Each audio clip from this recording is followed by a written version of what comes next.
అఖిల్ హీరోగా తెరకెక్కుతున్న లెనిన్ సినిమాను ముందుగా మే 1న ప్రేక్షకుల ముందుకు తీసుకురావాలని ప్లాన్ చేశారు. కానీ మార్చిలోనే రిలీజ్ కావాల్సిన పెద్ది షూటింగ్ డిలేస్ కారణంగా ఏప్రిల్ 30కి పోస్ట్ పోన్ కావడంతో మెగా పవర్ స్టార్ తో క్లాష్ ఎందుకని అఖిల్ వెనక్కి తగ్గక తప్పలేదు.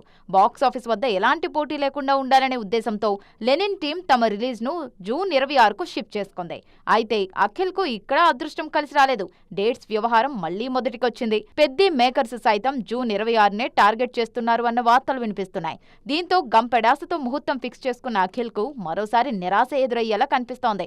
పరిస్థితులు చూస్తుంటే లెనిన్ మళ్లీ వాయిదా పడక తప్పేలా లేదు. చరణ్, అఖిల్ మధ్య మంచి బాండింగ్ ఉంది. చరణ్ కావాలని అఖిల్ కు అడ్డుకట్ట వెయ్యకపోయినా రిలీజ్ డేట్ల అడ్జస్ట్మెంట్లు మాత్రం అఖిల్ కు ఇబ్బందికరంగా మారుతున్నాయి. తమ హీరో సినిమా ఇలా పదే పదే పక్కకు తప్పుకోవాల్సి రావడంతో అక్కినేని ఫ్యాన్స్ కూడా హర్ట్ అవుతున్నారు. ఇద్దరు స్టార్స్ మధ్య ఎంత మంచి స్నేహం ఉన్నా కోట్ల రూపాయల బిజినెస్ తో ముడిపడి ఉన్న సినిమా రిలీజ్ డేట్స్ మాత్రం ఎవరి చేతుల్లోనూ ఉండవని ఈ సిచ్యువేషన్ చూస్తే అర్థమవుతుంది. మరోసారి లెనిన్ వాయిదా పడితే సోలో డేట్ మళ్లీ ఎప్పటికి దొరుకుతుందో చూడాలి.